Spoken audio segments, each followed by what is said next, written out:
नमस्कार दोस्तों। आज हम अध्याय वृत्त के बारे में जानेंगे। वृत्त पर हम निम्नलिखित तथ्यों पर चर्चा करेंगे। वृत्त और इससे संबंधित पद, वृत्त के भीतर त्रिभुज, वृत्त के भीतर आयत, 3 बिंदुओं से जाने वाला वृत्त, चक्रीय चतुर्भुज, केंद्र से जीवा पर लंब, समान जीवाएं और उनकी केंद्र से दूरियां, जीवा द्वारा एक बिंदु पर अंतरित कोण और इन सब का सारांश। अब हम देखेंगे वृत्त क्या है। एक तल पर उन सभी बिंदुओं का समूह जो तल से एक स्थिर बिंदु से एक स्थिर दूरी पर स्थित हों, वृत्त कहलाता है। अतः वृत्त का क्षेत्रफल है पाई r वर्ग। त्रिज्या क्या है? स्थिर बिंदु को वृत्त का केंद्र और स्थिर दूरी को वृत्त की त्रिज्या कहते हैं। त्रिज्या को r से चिन्हित करते हैं। अतः जहाँ AB वृत्त का व्यास है और OC वृत्त की त्रिज्या है। व्यास क्या है? वृत्त के केंद्र से होकर गुजरने वाली जीवा को वृत्त का व्यास कहते हैं। अतः वृत्त का व्यास वृत्त की सबसे बड़ी जीवा होती है। अतः d बराबर 2r। व्यास को d से चिन्हित किया जाता है। परिधि क्या है? संपूर्ण वृत्त की लंबाई को वृत्त की परिधि कहते हैं। अतः वृत्त की परिधि बराबर 2 पाई r है, जहाँ r वृत्त की त्रिज्या होती है और पाई बराबर 3.141 होता है। जीवा क्या है? एक वृत्त पर 2 बिंदुओं को जोड़ने वाली एक सीधी रेखा को जीवा कहते हैं। अतः हम आकृति में देख सकते हैं कि वृत्त पर दोनों रेखाओं के अंत बिंदु वृत्त पर ही हैं। यहाँ AB और CD वृत्त की जीवाएं हैं। अतः एक वृत्त को 3 भागों में विभाजित किया गया है: अभ्यंतर, बहिर्भाग और वृत्त। वृत्त के अंदर के भाग को अभ्यंतर तथा वृत्त के बाहर के भाग को बहिर्भाग कहते हैं, जैसे कि आकृति में दिखाया गया है। वृत्तखंड क्या है? वृत्त की एक जीवा और उसके संगत चाप के मध्य क्षेत्र को वृत्तखंड कहते हैं। वृत्तखंड 2 प्रकार के होते हैं: लघु वृत्तखंड और दीर्घ वृत्तखंड। जैसे कि आकृति में दिखाया गया है, यहाँ वृत्त पर AB एक जीवा है और वृत्त को 2 भागों R और S में विभाजित किया गया है। यहाँ लघु वृत्तखंड को R से और दीर्घ वृत्तखंड को S से दर्शाया गया है। त्रिज्याखंड क्या है? चाप और उसके सिरों से खींची गई त्रिज्याओं के बीच के भाग को त्रिज्याखंड कहते हैं। त्रिज्याखंड 2 प्रकार के होते हैं: लघु त्रिज्याखंड और दीर्घ त्रिज्याखंड। आकृति में दिखाया गया है, यहाँ AOB लघु त्रिज्याखंड है जिसे P से दर्शाया गया है, और शेष भाग दीर्घ त्रिज्याखंड है जिसे Q से दर्शाया गया है। अब हम देखते हैं कि चाप क्या है। 2 बिंदुओं के बीच के वृत्त के भाग को चाप कहते हैं।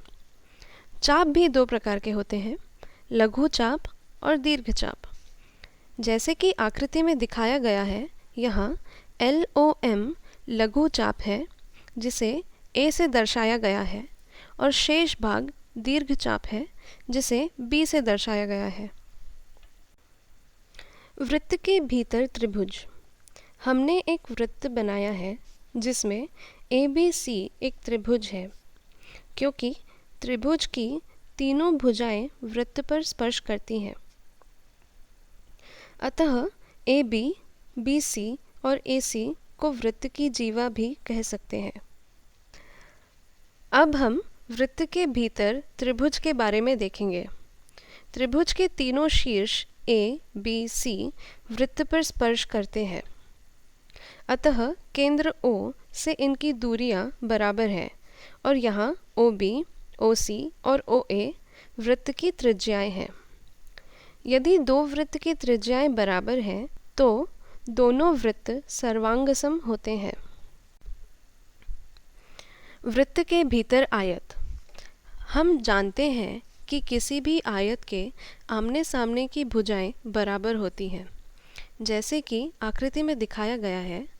अतः AC बराबर BD और CD बराबर AB, जहाँ CB वृत्त का व्यास है और OC या OB वृत्त की त्रिज्या है। 3 बिंदुओं से जाने वाला वृत्त एक बिंदु से होकर जाने वाले जितने चाहें उतने वृत्त खींच सकते हैं। 2 बिंदुओं से भी हम अनगिनत वृत्त खींच सकते हैं। हम आकृति में देख सकते हैं कि जिस तरह बिंदु A से अनेक वृत्त खींचे जा सकते हैं, इसी तरह बिंदु O और P से भी हम अनगिनत वृत्त खींच सकते हैं। अब हम देखते हैं कि चक्रीय चतुर्भुज क्या है। ऐसा चतुर्भुज जिसके चारों शीर्ष वृत्त की परिधि पर हों चक्रीय चतुर्भुज कहलाता है। एक चक्रीय चतुर्भुज के सम्मुख कोणों का योग 180 डिग्री होता है। अतः चित्रानुसार कोण ABC धन कोण ADC बराबर 180 डिग्री। चक्रीय चतुर्भुज क्या है? चक्रीय चतुर्भुज के सम्मुख कोण संपूरक होते हैं। अतः चक्रीय चतुर्भुज का क्षेत्रफल है S ऋण W, S ऋण X, S ऋण Y, S ऋण Z का वर्गमूल, जहाँ AB बराबर W, BC बराबर X, CD बराबर Y और DA बराबर Z है और S बराबर W धन X धन Y धन Z बटे 2 है। केंद्र से जीवा पर लंब। किसी वृत्त के केंद्र से जीवा पर खींचा गया लंब जीवा का स्वविभाजन कहलाता है। अतः जीवा के मध्य बिंदु और केंद्र को मिलाने वाली रेखा उस पर लंब होती है। अतः हम आकृति में देख सकते हैं कि वृत्त जिसका केंद्र C है, जहाँ जीवा AB पर केंद्र से CD एक लंब है। अतः कोण CDA बराबर कोण CDB। अब हम समान जीवाएं और उनकी केंद्र से दूरियों के बारे में समझेंगे। वृत्त की समान जीवाएं केंद्र से समान दूरी पर होती हैं। अतः केंद्र से समान दूरी वाली जीवाएं समान होती हैं, जैसे कि चित्र में दिखाया गया है।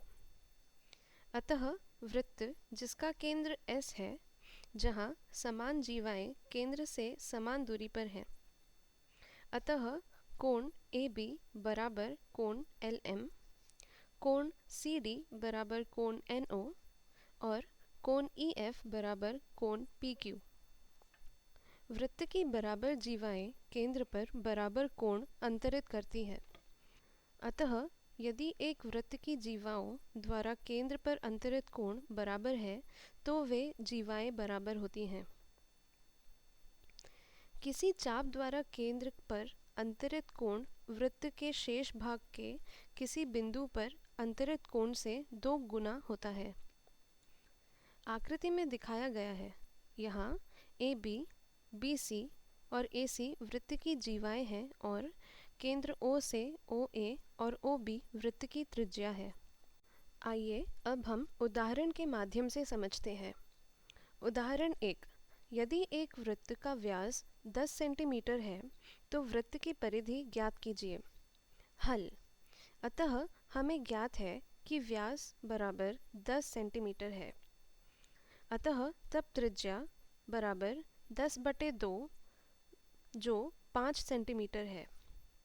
अब हमें वृत्त की परिधि ज्ञात करना है। अतः हम जानते हैं कि वृत्त की परिधि बराबर 2πr है। अतः वृत्त की परिधि बराबर 2 गुणा 3.141 गुणा 5 है। अतः वृत्त की परिधि बराबर 31.41 सेंटीमीटर है। उदाहरण 2। उस वृत्त का क्षेत्रफल ज्ञात कीजिए जिसकी परिधि 31.41 सेंटीमीटर है। हल। हमें ज्ञात है परिधि बराबर 31.41 सेंटीमीटर। हम जानते हैं वृत्त का क्षेत्रफल बराबर पाई आर वर्ग है। अतः हमें पहले त्रिज्या ज्ञात करना है। अतः वृत्त की परिधि बराबर 2 पाई आर।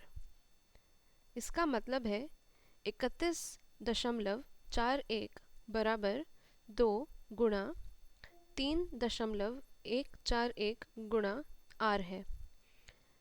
अतः आर बराबर 31.41 बटे 6.282 है।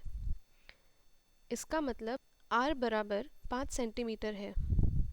अतः हमें त्रिज्या बराबर 5 सेंटीमीटर प्राप्त हो गया है।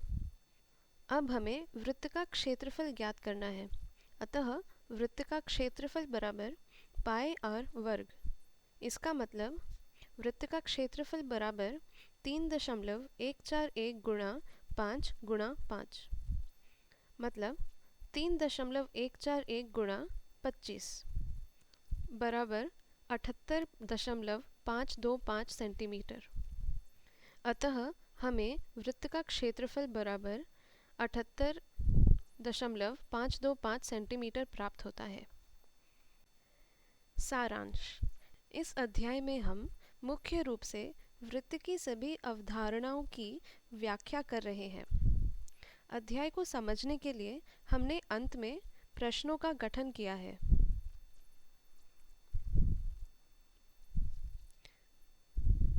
यहाँ आपके लिए कुछ प्रश्न दिए गए हैं। कृपया विषय वस्तु को दोबारा पढ़ें और स्वयं हल करें। ये प्रोजेक्ट भारत सरकार के MHRD के ICT के माध्यम से राष्ट्रीय साक्षरता मिशन द्वारा समर्थित है। अधिक जानकारी के लिए कृपया इस ईमेल ID पर हमें संपर्क करें। हमसे जुड़ने के लिए धन्यवाद।